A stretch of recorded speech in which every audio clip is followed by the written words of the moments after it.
इनका जो टार्जन मुझे धमकियां लगा रहा था, देखिए कैसी करामत अल्लाह की तरफ से जाहिर हुई है, मेरी नहीं अल्लाह ने जाहिर की है। 2 हफ्ते पहले वो वीडियो में कह रहा था कि कड्डो इन इंजीनियर नु बाहर मीनारे पाकिस्तान से लेके आओ, कह रहा था ना। हमने बार-बार बात की मीनारे पाकिस्तान मौजूद है, अगर बंदा ये समझता है कि वो मिर्जा जेल भी हकदार है और वो सब भी समझता अपने हकदार है, उसको पालने वाले वो भी समझते कि हकदार है, कि भाई इनसे बाहर करो ना,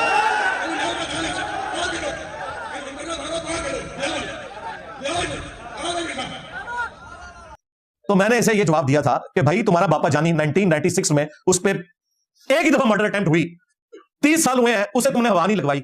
वो नमाज भी पढ़ता है लादा से ऊपर कैबन में, और 4 सिक्योरिटी गार्ड सिंध गवर्नमेंट ने उसे दिए। मैं उस वक्त से मैंने 1999 में उनके पीछे नमाज कराची में पढ़ी थी कि सिक्योरिटी में आते थे, आप तो उससे भी जाते रहे, और नमाज पढ़ाते हुए दाएं बाएं उनके क्लास उठा के बंदे नमाजियों की तरफ खड़े होते थे। मैं पहली सब में था। और ये वो लोग हैं अला इन्ना औलिया अल्लाह ला खौफुन अलैहिम वला हुम यहज़नून, अमीर अहले सुन्नत, ये इनका भी अमीर है, ये ज़हन में रखिएगा, टीएलपी वालों का भी। उसको लाओ ना मीनारे पाकिस्तान पे, मुझे कहता था कि बुलाओ इन्होंने मीनारे पाकिस्तान पे, अगर सच्चा तो घर से क्यों निकलता। और पीर ज़हीरुल हसन तू निकल बाहर, लुके छुप गया ना, केपी में जाके छुप गया, इतने छापे मारे जा रहे हैं, बस वो बड़क मार के वहां को देख के बड़क मार के चले जाते हैं। उसे क्या पता था ये इंजीनियर के साल की कीमत तू रख रहा है। वो मैं भी खैर उसको प्रोसीड करता, तो जो इनके पीर अफजल कादरी ने जो अपने बुजुर्गों के पास पहुंच गया मार के, उसने भी रखी थी, हमने तो उसको उस तरीके से आगे चलाया नहीं, अदरवाइज आप देखते क्या होता। चीफ जस्टिस के साल की कीमत रखी और कहा कि मैं 1 करोड़ रुपया इनाम दूंगा अपनी जेब से, और सारे नारा मारे और सारे 1500 होते FIR कट कीजिए और आप नसे आ जाए। मुझे बुला रहा था मीनारे पाकिस्तान पे, खुद भागा हुआ है। और कल तक तो तुम कहते थे हम फांसी के फंदे को चूम लेंगे, निकलो ना बाहर, क्यों लुके हो, दो गिरफ्तारी, पता तो नहीं लगेगी। साथ रिजवी ने नहीं बयान देता क्योंकि वो जेल काट बैठा है, उन्हें पता है जेल का मतलब क्या होता है। ए नहीं हाल तक जेल गया ना, ए जाए बगैर समझ गया, नस गया, ठीक है, धमकी मुझे लगा रहा था, भागा खुद हुआ है, दे ना गिरफ्तारी। अब तूने तो सर की कीमत रखी थी, तूने तो धरने देने थे, खुद भाग गया। ये टोटल इनका इश्क रसूल है, जाली झूठा, लोगों को धमकियां लगाना। मुझे कह रहा था इसे मीनारे पाकिस्तान पे लेके आओ, खुद अपने घर भी नहीं आ सक रहा। कितने बुजुर्ग जिन्होंने हाथ से पीछे वो हाथ में मरोड़ देते, ओबामा में पान दी जेडी थोड़े पीछे सन, वो बाबे मार देते उड़ते सन, सब कहानियां थी। तो ये मुझे मौका इसलिए मिला कि इसने इस तरह, फिर ये इसने कितना जालमाना खेल खेला। इसने पहले जो इसकी वीडियो है उसमें इसने कहा कि उस जमाने में ग्रेट ब्रिटेन ने पनाह दी हुई थी गुलाम कादियानी दज्जाल को, और आज इंजीनियर को इदारों ने पनाह दी हुई है। मतलब ये क्या मैसेज देना चाहते हैं ये? अंग्रेज ने बड़े सगीर के अंदर मिर्जे पैदा कर दिया, ਉਹਦੇ ਪਿੱਛੇ बहुत सारी दौलत सर्फ की गई, बड़ा तहफ़्फ़ुज़ फराहम किया गया, जिस तरह होर मिर्जे जेल भी तहफ़्फ़ुज़ फराहम अल्लाह पूरे मुल्क पाकिस्तान जो उलमा कह रहे हैं कि तू मैदान में आना, आज ही मुनादा करने दी यार, लेकिन वो मुनादरे वास्ते सामने नहीं आ गया, और उन्होंने तहफ़्फ़ुज़ करना है, लोग उन्होंने हाथों की सहूलत दे रहे हैं, उन्होंने तहफ़्फ़ुज़ फराहम कर रहे हैं, लेकिन वो अपनी शैतानियत फैला रहे हैं, लेकिन सामने नहीं आ रहा। चिश्ती रसूलुल्लाह, थानवी रसूलुल्लाह, शिबली रसूलुल्लाह के मानने वाले लोग हमें कह रहे हैं हम तो गुलाम अहमद कादियानी दज्जाल के पेशवा तुम्हारे बुजुर्गों को समझते हैं, वो तुम्हारा भाई है जी, वैसे भी वो हनफी था, हाँ जी, हनफी बरेलवी, हनफी देवबंदी, हनफी कादियानी, कादियानी फिक में हनफी है, बगैर रफुल दैन के नमाज पढ़ते हैं। हमारे स्टूडेंट्स रफुल दैन के साथ नमाज पढ़ते हैं, जो बुखारी मुस्लिम में लिखा हुआ है तरीका। और जिस गौसे पाक ये 11वीं खा रहे हैं और जिसके धोबी को ये कहते हैं जी गौसे पाक दा तो भी, वो भी रफुल दैन से नमाज पढ़ते थे, उन्होंने यही तरीका लिखा है उन्हें तो तालबीन में, ये सिर्फ 11 उनके नाम की खाते हैं। तो कादियां करानी छोड़ो, ये धूरा लूला लगड़ा दीन तुम्हारा एक्सेप्टेबल नहीं है। पिछले दिनों इन्होंने एक हंगामा खड़ा किया हमारे जेलम शहर में भी कि जी कादियानी जो है वो अपने घर के अंदर भी कुर्बानी नहीं कर सकते बड़ी ईद की। चले ओपनली तो किसी पे कंट्रोल किया जा सकता है, घर के अंदर तो हमें नहीं पता आप क्या कर रहे हैं। हमारे नजदीक तो आप भी जो घर के अंदर 11वीं देते हैं गैरुल्लाह के नाम की, हम तो उसे जायज नहीं समझते। तो अब तुम्हारी 11वीं बंद करवाने तुम्हारे घरों में घुस जाएंगे हम, ये दिन भी आना है, ज़हन में रखिएगा। हाँ, वाबी तो इसे शिर्क समझते हैं, फिर वाबियों की जिम्मेदारी है कि किसी बरेलवी को अपने घर के अंदर 11वीं भी न करने दे। और तुम्हारे आला हज़रत तो बहुत आगे गए हैं, उन्होंने सिर्फ कादियानियों का जिक्र नहीं किया, उन्होंने अहकाम शरीयत में लिखा है कि खा वहाबी अहले हदीस हो, देवबंदी हो, राफजी शिया हो या कादियानी हो, कादियानी काफरों के साथ इनको जिक्र किया, या नेचरी हो, सर सैयद अहमद खान के नेचर में मानने वाले लोग, ये 1 लाख दफा भी अल्लाह का नाम ले ज़बिया मुर्दार और हराम रहेगा, ये सब के सब मुर्तद है, यानी वाजिबुल कत्ल है। अलबत्ता यहूद नसारा का ज़बिया हलाल है। यहूद नसारा का जेड कौन हुआ? फिर शरई मसला उनका दुरुस्त है कि यहूद नसारा का ज़बिया हलाल है। हम ये कहते हैं अगर यहूद नसारा का ज़बिया हलाल है ना, तो फिर देवबंदी बरेलवी अहले हदीस शिया का भी ज़बिया हलाल है, ये तो कलमा को मुसलमान है। लेकिन उन्होंने सबको, लिहाजा मैंने इनको कहा था पीर ज़हीरुल हसन ये तेरी जिम्मेदारी है, सिर्फ कादियानियों को कुर्बानी से नहीं रोकना जी, देवबंदियों को भी रोकना है, अहले हदीस को भी रोकना है, आला हज़रत के नामुकम्मल मिशन की तकमील करनी है, शिया को भी रोकना है। तो पांगेंगे थोड़ा। अब जो कि देवबंदी करोड़ों में है, शिया करोड़ों में है, अहले हदीस भी मिलियंस में है, उनके खिलाफ बोल नहीं सकते ये, हालांकि आला हज़रत ने कादियानियों के साथ इनका जिक्र भी किया था। अब पता चल गया ये खत्म नबूवत में काम नहीं है बल्कि एंटी कादियानी काम है। हमारा मौक़िफ़ तो बिल्कुल डिफरेंट है, वो इंशाल्लाह मैं जब लोग गर्म होगा ना फिर मैं इनके ऊपर एक ही दफा वार करूंगा अल्लाह के फजल से इंशाअल्लाह ताला। मलफूजात आला हजरत में आला हजरत से पूछा गया कि ये देवबंदियों के पीछे, अहले हदीस के पीछे नमाज पढ़ सकते हैं? उन्होंने कहा इनकी ना नमाज है न जमात है।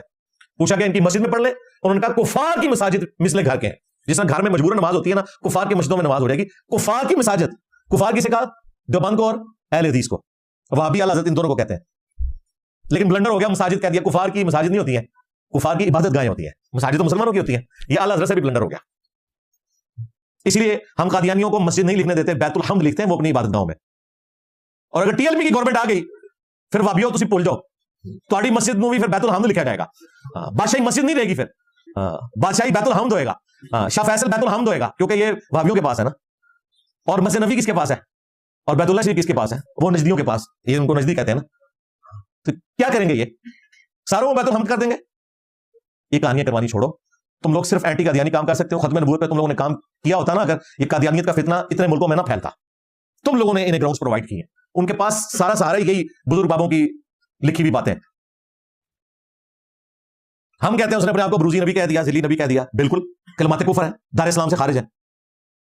लेकिन वो जो उसने लिखा है ना, वो आप देखें किस तरह उसने डरते डरते ये गंद गोला है कि जी खत्म नबूवत की बरकत से जो उम्मत को ये काम शिफ्ट हुआ है, मैं रसूलुल्लाह की खत्म नबूवत के काम को इस हवाले से आगे लेके चल रहा हूं। खातमुन नबीयीन वो है, मैं तो सिर्फ जिली नबी हूं। बाद में भी जहां कहीं उसने कहा ना कि मैं मोहम्मद हूं, ये वो, उसने उसे क्लैरिफाई किया कि मैं इससे मुराद मोहम्मद बिन अब्दुल्लाह नहीं ले रहा, मैं मनसब के पॉइंट ऑफ व्यू से और जिली नबी होने के हवाले से बात कर रहा हूं। ये ज़हन में रखिएगा। लेकिन इनके बाजी बुस्तामी ने तज़किरतुल औलिया में इनके बाबे ने नकल किया। उससे पूछा गया अर्श क्या है? उनका अर्श मैं हूं। पूछा गया कुर्सी, उनका कुर्सी मैं हूं। उनका हजरत ये आप इतने बड़े बड़े दावे कर रहे हैं, आपसे पहले तो इतने अंबिया गुजरे हैं, हजरत इब्राहीम अलैहिस्सलाम, मूसा अलैहिस्सलाम। उनका मैं ही मूसा हूं, मैं ही इब्राहीम हूं, मैं ही मोहम्मद हूं। नाऊज़ु बिल्लाह। एंड पे जाके उसने कहा मैं ही हक हूं, यानी अल्लाह अनल हक। सूफी जब हक के ना तो अल्लाह को कहते हैं। वो तो किताबें लाहौर से प्रिंट हो रही है, टीएलपी ने कभी वहां धरना नहीं दिया, क्योंकि अल्लाह माफी दे वो खुदा अपने कार निकल आएगा, इसलिए नहीं उधर धरने देते। ये हमारे ऊपर आगे मुसल्लत होते हैं यहाँ पे। तो एंटी कादियानी की बजाय खत्म नबूवत काम करो कि ख्वाह गुलाम अहमद कादियानी दज्जाल हो या कोई चिश्ती दज्जाल, कोई थानवी दज्जाल, कोई शिबली दज्जाल, बकौल तुम्हारे, क्योंकि तुम मानते हो कि ये उनकी मार्फत की बातें हैं। हम ना उनकी कोई वकालत करते हैं, क्योंकि क़यामत वाले दिन अल्लाह ताला ने पूछ लिया कि भाई ये तो काम डाल के गए थे, तू उन्होंने दिफा क्यों किया? फिर मैं क्या करूंगा? हम कहते हैं जो रिपोर्टेड है रही वो शख्सियात, वो अल्लाह को जवाब दें। जो उनकी तरफ मंसूब तालीमात है उन पर हम कुफर की बात करेंगे। बिल्कुल उनके कुफर में शक करने वाला भी काफिर है जो इनकी ये बातें मौजूद है। रहा उनका मामला, वो अल्लाह के पास जा चुके हैं। हमारे सामने होते तो हम उनको भी आड़े हाथों लेते। सीधी सी बात है। वो सारे अपने जमाने के बाबा जानी थे ना, सीधी सी बात है। हमें कोई चीज मजबूर नहीं करती कि हम इस वाले से बैकफुट पे जाएं। अलबत्ता अहलुल बैत अलैहिमुस्सलाम या सहाबा इकराम से मुतल्लिक, अलैहिम रिदवान से मुतल्लिक कोई गलत अकीदे मंसूब होंगे, वहां हम सहाबा अहले बैत का दिफा करते हैं, इसलिए कि उनके पीछे कुरान खड़ा हुआ है। ईसा इब्न मरियम के बारे में इतना बड़ा शिर्क क्लेम किया 2.25 अरब क्रिश्चियंस ने, लेकिन हम जीसस क्राइस्ट के साथ खड़े हैं। हम कहते हैं ये झूठे हैं, ईसा इब्न मरियम सच्चे थे, क्योंकि ईसा इब्न मरियम के पीछे अल्लाह खड़ा हुआ है, इनके बाबों के पीछे कोई नहीं खड़ा हुआ। इसलिए हमें कोई चीज मजबूर नहीं करती कि हम खुद से उनका दिफा करना शुरू कर दें। नहीं, उन्होंने नहीं किया होगा इस तरह, वो इस तरह नहीं हो सकते, वो तो बड़े चंगे सन। हमें कोई बात मजबूर नहीं करती। ये मैं इसलिए साथ क्लैरिफिकेशन करता हूं कि बाज़ औक़ात हमारे जो भोले वाले स्टूडेंट है ना, वो भी वर्गलाए जाते हैं इनके हाथों। अब देख रहे लोग आके इस तरह नहीं सब कादियानियों की सपोर्ट कर रहे हो। कहां से सपोर्ट कर रहा हूं यार? जो कहते ही दज्जाल है उनको, और जिसने तुम्हारे बाबों को नहीं छोड़ा खत्म नबूवत की बुनियाद पे बात करते हुए, गुलाम अहमद कादियानी दज्जाल को उसने कहीं उसके लिए नरम गोशा रखना था। हाँ, ये मामला अपनी जगह कि मैं परसिक्यूशन के खिलाफ हूं। मेरा मौक़िफ़ यह है कि कादियानियों की परसिक्यूशन ना की जाए, उन्हें इस्लाम की तरफ बुलाया जाए ताकि उनकी नस्ल इस्लाम में आए। और हमारे इस प्लेटफॉर्म की बरकत से सैकड़ों कादियानियों ने इस्लाम कबूल किया, लेकिन मैंने चूंकि चंदा नहीं ना खत्म नबूवत पे इकट्ठा करना होता, वरना मैं भी ये हरकत कर सकता था कि मैं आए दिन एक फैमिली अपने साथ बिठाता, एक वीडियो बनाता और मैं कहता ये देखो ये काम तुम ही कर सकते हो, हमने अजर लेना है अल्लाह से इंशाअल्लाह ताला। ये हरकत मैं इसलिए नहीं करता, ना मुझे जरूरत है। भाई यहां तो गुलाम अहमद कादियानी दज्जाल के मानने वाले, चिश्ती दज्जाल, थानवी दज्जाल के मानने वाले, सब ने सही रियल इस्लाम कबूल किया अल्हम्दुलिल्लाह। सीधी सी बात है, ये है रियल इस्लाम। बाकी इस हवाले से मैंने पहले भी दावा किया था, मैं इस दावे में हक वजानिब हूं कि इस वक्त प्लेनेट अर्थ पे सबसे ज्यादा वीडियोस कादियानियों के खिलाफ अपनी व्यूअरशिप के एतबार से इल्मी ग्राउंड्स के ऊपर सिर्फ मेरी है। टीएलपी के किस रहनुमा ने उनका इल्मी रद्द किया? कोई मुझे वीडियो दिखाए। इन्होंने रद्द कहां से करना है? चिश्ती रसूलुल्लाह निकलाएगा। जो बंदियों ने कहां से करना है? थानवी रसूलुल्लाह निकलाएगा। और अगर वो कहता नहीं निकलेगा तो बरेलवी तो कह रहे हैं ये थानवी रसूलुल्लाह के मानने वाले हैं, और अगर कोई बरेलवी कहता है चिश्ती रसूलुल्लाह नहीं निकलेगा तो देवबंदी तो कहते हैं चिश्ती रसूलुल्लाह के मानने वाले हैं। लो सामो, मैंने अल्हम्दुलिल्लाह दर्जनों वीडियोस रिकॉर्ड करवाई हैं, उनमें टॉप ऑफ लिस्ट मेरी 3 वीडियोस मैं यहां पे कोट करना जरूरी समझता हूं। जिसे शौक है वो जरूर देखें। पहली वीडियो है कादियानियों को मुसलमान बनाने वाली वीडियो, ऑलमोस्ट कोई 40 मिनट की है। मैंने खत्म नबूवत का मुकदमा 40 मिनट में प्रेजेंट किया। बेस्ट वीडियो है, एक नशिस्त में बैठ के देखी जा सकती है। दूसरी वीडियो है reply to doctor Ashraf Jalali on कश्फ एंड इल्हाम, क्योंकि सूफिया का कश्फ और इल्हाम भी खत्म नबूवत पे डाका है। रसूलुल्लाह के बाद अगर किसी का अकीदा है सल्लल्लाहु अलैहि वसल्लम कि किसी उम्मती के ऊपर कोई गैबी खबर आती है सिवाय एक इस्तिस्ना के, वो ख्वाब है, वो एक अलग से टॉपिक है। मुबशरात, ख्वाब भी नहीं, मुबशरात, वो मैंने सारा उसमें बयान किया। तो खत्म नबूवत पे ये डक है, इसके सिवा अगर कोई मानता है तो मैंने वो तफसील के साथ रिकॉर्ड करवाया। फिर तीसरी वीडियो है रिप्लाई टू मौलाना इसहाक, मैंने अपने उस्ताद मौलाना इसहाक साहब को मोइनुद्दीन इब्न अरबी की इबारत कोट करने पर गिरफ्त की, और कश्फ, इल्हाम, शरह सदर, वही ये सारी टेक्नोलॉजीज मैंने समझाई उसमें, और मैंने बताया कि खत्म नबूवत का सही अकीदा ये वाला है। ये 3 वीडियोस जो बंदा देख ले, कोई कादियानी उसके सामने ठहर नहीं सकता अल्लाह के फजल से। उसमें मैंने इल्मुल कलाम से भी गुफ्तगू की हुई है, जो इल्जामी बात के तौर पर जो इन्होंने बिगाड़ के पेश की कि इंजीनियर साहब कहते हैं कादियानी हमें अगर मुसलमान मान लें तो हम भी उन्हें मुसलमान मान लेंगे। ये बात ही कुछ और थी, जालिमों ने इसे बिगाड़ के पेश किया। अल्लाह ताला जब कुरान में कह रहा था कुल इन कान लिर्रहमानी वलदुन फअन अव्वलुल आबिदीन, तालीक बिल मुहाल, नबी इनसे फरमाओ कि अगर अल्लाह का कोई बेटा होता तो सबसे पहले मैं पूछ रहा होता। इसका क्या मतलब था कि अल्लाह ताला कोई इरादा रखता है कि वो बेटा अपना इख्तियार करेगा? अगर अल्लाह ये इरादा भी करे तब भी वो मखलूक ही होगी।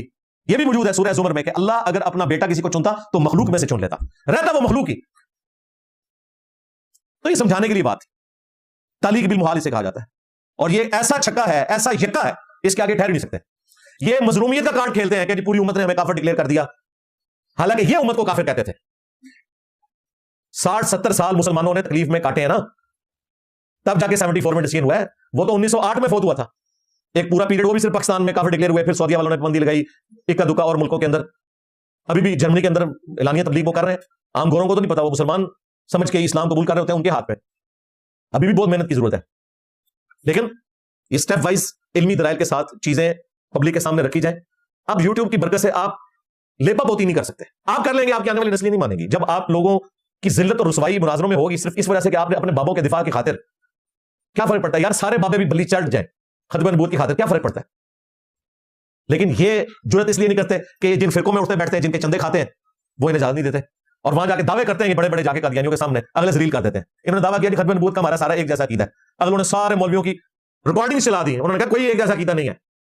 बरेलियों ने कहा हम तो ये देवबंदियों को काफिर समझते हैं तहजीरुन नास की इबारत की वजह से। लो सामो, अहले हदीसों ने भी साथ दिया बरेलियों का इस हवाले से, और फिर साथ ये कहा कि जो लोग मुनाज़रे लड़ रहे हैं इन्होंने अहमद बरेली को रहिमहुल्लाह कहा है, लिहाजा हम इन्हें भी ऑन नहीं करते, अपनों को भी ऑन नहीं करते। इस तरीके से कभी भी दावत और तबलीग का काम आप नहीं कर सकते।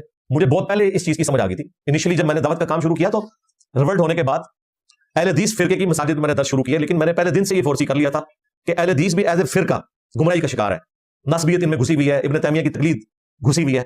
पिछले दिनों मेरी वो वीडियो भी आई है कारी खलील रहमान साहब के हवाले से, उसमें मैंने अपना दर्द दिल सामने रखा है।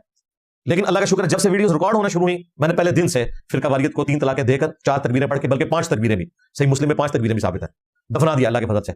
और उसी की वजह से बाकी लोगों को सब्र आता है। हमारी वीडियोस की वजह से लोग हक इसलिए कबूल कर लेते हैं, वो कहते हैं कि अगर हमारे फिरके की क्लास हो रही है तो दूसरा फिरका भी नहीं बच रहा, लिहाजा ये बंदा सच्ची बात कर रहा है। अगर ये बंदा सच्चा ना होता तो किसी एक फिरके को टारगेट करता। आप जो कट्टर बरेलवी हैं उनसे अगर आप पूछे तो वो आपको यही कहते नजर आएंगे कि इंजीनियर साहब हमारे पीछे हाथ धो के पड़े हुए, हर वक्त हमारे बाबों को रगड़ते रहते हैं और कोई काम नहीं है। आप अहले हदीस से पूछे, वो कहेंगे जी हर टाइम जो है बरू मैया के पीछे पड़े रहते हैं। अब देखिए बिल्कुल 180 डिग्री है आपस में, लेकिन स्टेटमेंट भी 180 डिग्री दे रहे हैं। जिस जिसकी दुम पे जब जब पांव आता है, बल्कि पांव नहीं आता कटर आता है मेरा, कटर बरेलवी थे, कटर देवबंदी थे, कटर वाबी, तो मेरे हाथ कटर है, मैंने दुमा काट दी है करके। तो जिस जिसकी दुम इस कटर से कटती है ना, वो समझता है कि हमारे ऊपर ही सारा कुछ हो रहा है। शिया के बारे में बात करते हैं, आज आप यूट्यूब पे चले जाएं, शिया के अकायद और नजरियात की जो खराबी है, सबसे ज्यादा वीडियोस मेरी हैं। उनकी व्यूशिप देखें, इन सारे फिरकों की जमा करें ना, हमारी एक वीडियो की व्यूशिप के बराबर दिखाएं। ये मैं इसलिए नहीं कह रहा कि मैं कोई तकब्बुर की बात कर रहा हूं या मैं इससे चंदा मांग रहा हूं, इसलिए बता रहा हूं कि तुम लोगों के दावे किधर गए। तुम मातम लिखो, वीडियो मेरी खुलेगी, चंदे तुमने खाए हैं मातम के खिलाफ बोलकर, बात मेरी सुनी जा रही है। फिर हमें कहते हो कि जी हम शिया की गलती हाईलाइट नहीं करते। शिया एक एतबार से तुमसे बाजी ले गए कि उन्होंने अली रसूलुल्लाह नहीं कहा, तुम लोगों ने तो बाद के बाबों को चिश्ती रसूलुल्लाह, थानवी रसूलुल्लाह कहा, उन्होंने कम से कम मोहम्मद और आले मोहम्मद तक रहे। तुम तो हर नंगे पीर के आगे जाके झुक जाते हो। तुम्हारे बाबे तो खत्म नहीं हो रहे, चने वो तो 12 के ऊपर रुके हुए हैं ना, फिर भी तुम्हारा तो एंड ही नहीं हो रहा। पंजे के ऊपर जाके मेरी वीडियो देख लें, अकीदा इमामत पे मेरी वीडियो रिकॉर्ड है, और जितनी तौहीद यहां से बयान हुई है, ये तो वाबियों के बुजुर्गों की भी तौहीद जमा की जाए ना, वो भी उसका रशीद नहीं बनता। कब्र परस्ती की मजम्मत हमने की, पूरी जिंदगी ये गुमद खजरा को नहीं एक्सपोज कर सके। मैंने दलेरी दिखाई कि ये गुमद खजरा भी रसूलुल्लाह की मुखालफत में बना है 650 साल बाद, जिसकी बुनियाद पे सारे मज़ारात बने, ये नहीं कंडेम कर सके। ये हादसाती इनके फिरकों की एफिलिएशंस है। शिया हादसाती तौर पे आशिकाने अहले बैत है, अहले हदीस हादसाती तौर पर तौहीद पे चल रहे हैं, बरेलवी हादसाती तौर पे इश्क रसूल का नाम ले रहे हैं, और जो बंदी जो है वो हादसाती तौर पे दफाए साहबा की बात कर रहे हैं। लेकिन कोई भी अपने दावे में मुखलिस नहीं है। दफाए साहबा भी इनका दफाए बनु उमैया है, और अम्मार इब्न यासिर के ऊपर कोई कॉन्फ्रेंस नहीं होगी रज़ियल्लाहु तआला अन्हु। हाँ, इश्क रसूल भी इन लोगों का हादसाती है। बुखारी मुस्लिम से नमाज का तरीका रसूलुल्लाह का नहीं बता सकते सल्लल्लाहु अलैहि वसल्लम। हाँ जी बिल्कुल। इस तरीके से इश्क अहले बैत भी इनका जाली है। नाजुल बुलागा से मौला अली के खुतबात नहीं बता सकते ये तौहीद के ऊपर, और वहां पे जो अहले हदीसों ने तौहीद वाला मामला किया हुआ, ये भी एक हादसा है। इब्न तैमिया को कंडेम नहीं कर सकते समाए मौता के अकीदे के ऊपर, जो कुछ उसने फतवा इब्न तैमिया में खुरफात लिखी हुई है। सूफी था वो, लेकिन वो गुड सूफी बैड सूफी वाला, जैसे गुड तालिबान और बैड तालिबान। इब्न कय्यम भी, इसका शागिर्द भी सूफी था, लेकिन वो एक तसव्वुफ के सिस्टम में जो खुराफात थी उन्हें गलत कह के किसी हद तक निकले थे, लेकिन बारह डूबे हुए उसी के अंदर ही थे। लेकिन अब ये इनके वो बुजुर्ग बन चुके हैं, इसलिए उनके खिलाफ कोई बात सुनना नहीं चाहते। ये हमारी मजबूरी है भाई। लोग कहते हैं जी इंजीनियर साहब हर वक्त ये करते रहते हैं। भाई मेरा ये काम है, मुझे आप किस तरह टॉन्ट कर सकते हैं इस बात के ऊपर? किसी फौजी को आप टॉन्ट कर सकते हैं कि तूने गर्मियों में इधर तक बूट चढ़ाए हुए, कर सकते हैं टॉन्ट, उसकी ड्यूटी है। किसी ऑर्थोपेडिक सर्जन को आप ये टॉन्ट कर सकते हैं कि तू हर टाइम ही हड्डी सीधी करता है और चीखें निकलवाता है। यार वो होम्योपैथिक डॉक्टर के पास जाते हैं, वहां तो किसी की चीख नहीं निकलती। हम कहते हैं भाई होम्योपैथिक वाला फिर हड्डी का जोड़ तोड़ का इलाज भी तो नहीं ना कर सकता, होम्योपैथिक वाला ग्राइंडर चला के बाईपास भी तो नहीं ना कर सकता। इंजीनियर साहब का वो जनरल स्टोर है, फ्री, हाँ चंदो वाला नहीं, फ्री, जहां पे हर इलाज होता है, मीठा इलाज भी, कड़वा इलाज भी, इख्तिलाफी मौज़ूआत भी डिस्कस हो रहे हैं। नमाज का प्रैक्टिकल कहते हैं जी को दीन की खिदमत करें। अल्लाह के बंदो, नमाज का प्रैक्टिकल लिखो, सबसे ज्यादा व्यूअरशिप हमारी वीडियो की है। तुम लोग नमाज का तरीका भी नहीं रिकॉर्ड करवा सके कि लोग उसको देखते सीरियस होके। खिदमत तो मेरी है। कुरान की तफसीर 344 लेक्चर्स में रिकॉर्ड करवाई, अगली तफसीर भी 187 लेक्चर हो चुके हैं, 14 पारे वो भी हो चुके हैं। इंशाल्लाह आज स्टूडियो रिकॉर्डिंग 15वें पारे की स्टार्ट होगी सूरह बनी इसराइल से। कोई टॉपिक बचा है करंट अफेयर पे सिर्फ मैं बोलता हूं, लोग तो डर के मारे बोलते हैं डिफेम ना हो जाए। मैं तो लिहाज नहीं करता, जिसको बुरी लगती है लगती रहे। हाँ किसी सियासी जमात को बुरी लगे, एस्टैब्लिशमेंट को बुरी लगे, किसी मौलवी को बुरी लगे, किसी दहशतगर्द तंजीम को बुरी लगे, क्योंकि मैंने तो अपनी जान रखी हुई है हथेली पे, सीधी सी बात है। मैं नहीं को बाबा चढ़ना, जिसने मेरे नबी के साथ गद्दारी की है तोड़ के रख देना। मेरा नबी सा है ही कोई नहीं, तेरे बाबे थे शाही कोई नहीं। लिहाजा हमें